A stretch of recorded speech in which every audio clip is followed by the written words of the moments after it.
On this edition of Early Look, I'm going to be previewing the UFC middleweight title fight headlining UFC 293 in Sydney, Australia. Israel Adesanya, Sean Strickland. If you've never watched the show before, I'm going to go through a bunch of different stats, a bunch of different intangibles, and then I'm going to give you my pick at the end. Some of this stuff may have relevance, it may not. I like to look at every little angle when it comes to breaking down fights. And at the end, like I mentioned there, I'll give you my pick, and we can discuss it in the comments in a civil manner. That's all I ask. All right, let's get into it right now. We'll do a quick tale of the tape between these two. This headlining a card that, let's be honest, not that strong, one of the weaker UFC pay-per-views, but the build-up to this fight is certainly going to be interesting. The fight itself, we'll talk about that in a second. Let's start first with the fact that Israel Adesanya is 24-2, 27-5 for Strickland. So Strickland's got more MMA fights. 34 years old to 32, 6'4" to 6'1", 80-inch reach to 76. So Adesanya going to be the bigger guy. Of course, Adesanya has fought at light heavyweight. I guess Strickland has as well in that short notice fight against Nasruddin Imavov, but yeah, Adesanya going to be the bigger guy in this fight. Let's start with the middleweight champion, Israel Adesanya. It's going to be a 5-round fight, by the way, because it is a title fight. So you can see it there, 24-2. He's got 16 knockouts, 0 submissions, and 8 decisions. I mentioned it there. He is 34 years old. He's 6'4" with an 80-inch reach. So he'll have a 3-inch height and 4-inch reach advantage in this fight. He's a BJJ purple belt, trains at a City Kickboxing. He's a former Glory middleweight title challenger. He's the current 2-time UFC middleweight champion. He's had 5 successful title defenses. He's got performance of the night 6 times against Rob Wilkinson, Brad Tavares, Derek Brunson, Robert Whitaker, Paulo Costa, and Alex Pereira. He's got fight of the night 2 times against Anderson Silva and Calvin Gastelum, and he's got the longest average fight time in UFC middleweight division history at 17 minutes and 19 seconds or something around there. I don't know. Either way, he's got the longest fight time thing. I'm reading this stat, doesn't really make a lot of sense. Anyways, let's get to his amateur debut. Didn't have his amateur debut until November of 2009, which if you look here, there you go, 2009 November. Made his professional MMA debut in March of 2012. Then he made his UFC debut in February of 2018. I think people forget the fight that got him in the UFC was actually a MMA fight against, it was 2 fights ago. I was going to say Melvin Guillard. I think people forget he fought Melvin Guillard. Remember him, the old Ultimate Fighter veteran, fought in the UFC a bunch of times, World Series of Fighting. Anyways, made his debut, like I said, in February of 2018 against Rob Wilkinson. Adesanya has a 13-2 UFC record. He's got 5 stoppage wins. Some notable wins include, he's got a pretty impressive resume, actually. Marvin Vettori's got 2 wins over him. Derek Brunson, where is he? Derek Brunson, Anderson Silva, former champ, Calvin Gastelum, Robert Whitaker twice, one of them being a little bit closer. We'll talk about that a little bit later. He's also got wins over Yoel Romero, Jared Cannonier, most recently knocking out his nemesis, Alex Pereira, in his last fight. And the only notable losses he has, just 1 loss in each division, 1 to Jan Blachowicz and 1 to Alex Pereira in middleweight, where he lost his title back in 2022. One thing does amaze me a lot with Adesanya is look how often he fights here. 2018, he fought 4 times. 2019, he fought 3 times. In 2020, he fought 2 times. 2021, fought 2 times. 2022, he fought 3 times.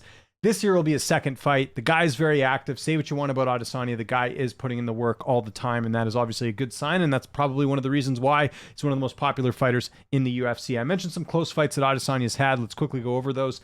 The first Marvin Vettori fight, that was a split decision. I thought he clearly won the fight. I went back and looked at the scorecards of that one. 15 media members scoring the fight for Adesanya, 2 scoring it for Vettori. So probably should have just been a unanimous. The fight against Yoel Romero, remember that really kind of not so great fight, to put it mildly. 12 media members scored it for Adesanya, 2 scored it a draw, and 7 scored it for Romero. So a little bit closer on that one. The Jan Blachowicz fight, I thought Jan clearly won that, but again, looking at the media scorecards, 19 media members scoring the fight for Jan Blachowicz, 7 scoring it for Adesanya. And then the Whitaker fight, probably the closest fight he's had when it comes to judges' scorecards in the UFC. UFC 271, February of 2022. 20 media members scored the fight for Adesanya, just 5 for Whitaker. That was definitely closer. I did score that for Adesanya myself, but I can understand people thinking that Whitaker might have edged that one out, but the media thinking that 20 of them anyways, thinking that Adesanya got it done. Let's look at the let's have a quick look at Sean Strickland let's not do that. Let's have a look at Israel Adesanya's stats here, which are pretty impressive here. Significant strikes landed per minute is at 3.94. His striking accuracy is at 49%, which actually surprises me. You figure a guy like him would have maybe, over 50% striking accuracy. Apparently not. His striking defense is at 57%, so that's good. His takedown defense, look at this, 0.06. Does not go for takedowns very often, probably won't in this fight. And then his takedown defense is at 77%, which could be interesting because maybe Strickland will try to take this to the ground. So that's pretty much everything you need to know about Israel Adesanya in terms of what he brings to the table. Again, impressive resume there, 24-2, and the kickboxing record also very impressive, but I don't think that plays a huge role in this fight as far as its kickboxing experience. Let's move over to Sean Strickland, the challenger, taking this fight on somewhat short notice against Adesanya. So you can see there, Strickland, 27-5. He's got 10 knockouts, 4 submissions, and 12 decisions. He's 32 years old. He's 6'1" with a 76-inch reach. So he's only 2 years younger, but otherwise, Adesanya is going to be the bigger guy. He's a BJJ brown belt, trains out of Extreme Couture. He's the former King of the Cage middleweight champion. He's got performance of the night 2 times against Brendan Allen and Abus Magomedov. Strickland did not have an amateur career. He went straight to the pros way back in March of 2008. Made his UFC debut in March of 2014. So a little bit more a lot more UFC experience than Adesanya in terms of the fights that he's had. Sean Strickland is 14-5 in the UFC. He's got 5 stoppage wins. Some notable wins for Sean Strickland include, these are pretty much all middleweight wins. Brendan Allen, Christoph, no, we're not going to count Jocko. Uriah Hall, Jack Hermanson, that was a good win. Nasruddin Imavov, where he was an underdog in that fight. And Abus Magomedov, we'll count that one, even though, well, I'm just going to mention it because there were a lot of people who were writing Strickland off in that fight. I saw a lot of people saying Abus was going to knock him out, and that didn't end up happening. Strickland was the guy who knocked him out in the second round. So those are some notable fights that he's had and some notable losses. Lost to Santiago Ponzinibbio at welterweight, lost to Kamaru Usman at welterweight, and got knocked out by Zaleski at welterweight as well. But if you've seen Strickland, he's a pretty big guy. I'm very surprised he was able to make welterweight. That is a tough go for him, I would think, to make that weight. He's had a few layoffs in his careers. We got to mention those as well. Going from Luke Barnett to Santiago Ponzinibbio, there's a 267-day layoff. Going from Tom Breeze to Kamaru Usman, there was a 308-day layoff. Then going from Nordin Taleb to Jack Marshman, there was a 735-day layoff. Of course, he had that really bad motorcycle accident and almost died. You can do a quick Google search on that. But that was the end of his career at 170, and decided middleweight is the better option. And he's had a lot of success there. Just the two losses, I should say, to Pereira and Cannonier. So yeah, like I mentioned those, some notable losses. I don't know if I mentioned that already. Ponzinibbio, Usman, Pereira, and Jared Cannonier. He's had a couple close fights. That Luke Barnett fight he had way back in 2014. 11 media members scored the fight for Barnett. 0 scored it for Strickland. So a lot of people feel like Sean Strickland should. And let me double check that, actually. I feel like that might be wrong. Always good to double check things even on the fly. I do make notes, but sometimes I make mistakes. So the Luke Barnett fight, let's go back and look at that. Strickland defeats Barnett. Yeah, I was right. Okay, so 11 media members scored the fight for Barnett. Nobody scored it for Strickland. So maybe that fight should have gone the other way. Maybe Strickland's not in the win column there. The fight with Tom Breeze, it was also split. 12 media members scoring the fight for Strickland, 9 scoring it for Breeze, so a bit closer there. And then the Cannonier fight kind of going the other way, losing a split decision to Jared Cannonier. Looking at the media scorecards there, 13 media members scoring the fight for Cannonier, 7 scoring it for Strickland. So almost half the people thought that Strickland did enough to win that fight. So I always hear people every now and then mention, oh, Strickland beat Cannonier. It was close. I thought Cannonier won, but again, a very close fight here. Let's have a look at Sean Strickland's UFC stats. Significant strikes landed per minute, 5.86. That is higher than Adesanya. 41% striking accuracy, so even less than Adesanya in terms of how much he's landing. His striking defense is at 62. That's something Strickland prides on. If you've listened to his interview on Joe Rogan Experience, he talks about how he doesn't really get hit that much. He does spar all the time, but he's really worked a lot on his defensive striking. So he's a guy that you do notice does not get tagged that much. And like I mentioned, just 2 knockout losses in his entire career. One against Zaleski at welterweight and one against Alex Pereira at middleweight. And that was the fight against Pereira, if you remember, where Strickland was like, I'm better than a glory kickboxer. And then he went out there and decided to do the dumbest thing you could possibly do with Alex Pereira, which is try and outstrike him. And he paid the price and found out the hard way. So actually, there is one thing in common with this fight. Both fighters have lost via TKO to Alex Pereira. So that's something they have in common. They have a common opponent there. Some other stats. Takedown average is 1 takedown, which isn't a lot, but we'll see if he decides to shoot here. His takedown accuracy, though, is 64%, and his takedown defense is 84%. But like I said, I don't think we're going to see Adesanya try and bring this one to the ground. So what about my pick in this fight? Let's look at the odds. So a lot of the books right now, you can see here, have Adesanya about a 4, almost 5-1 favorite, and it's understandable. And it's not because Sean Strickland's a bad fighter. I'm not going to be in that camp. I think Strickland's actually very much underrated, as shown in the last fight with Abus Magomedov. I saw a lot of people picking Abus in that fight. But I think the hard thing here is, how is Strickland going to win this fight, right? Like, that's the big question here. So yeah, you can see there, Adesanya big favorite, as we always do on Tapology, looking at the fan voting. 87% of people picking Adesanya, 13% picking Strickland. So what is my prediction for this fight? Don't think it's any secret here. I'm going to be going with Israel Adesanya to win this fight by decision. Now, how did I come to this conclusion? A couple things. Number one, Adesanya, a lot of his fights recently have gone the distance. He did finish Alex Pereira in his last fight, but I almost feel like he kind of had to do that to beat Pereira, because if you remember leading up to him almost getting finished, leading up to the finish that he had, Pereira almost finished Adesanya in that rematch. I think people forget that. It was looking like he was going for broke, and I think Adesanya couldn't get away with what he did in the first fight, which was try and sort of, fight a little bit en route to a decision. You can't do that with Pereira. He's super dangerous. He doesn't really have to worry about that with Sean Strickland here. So I think you're going to see Adesanya be a little bit more patient, not as much, not super reckless.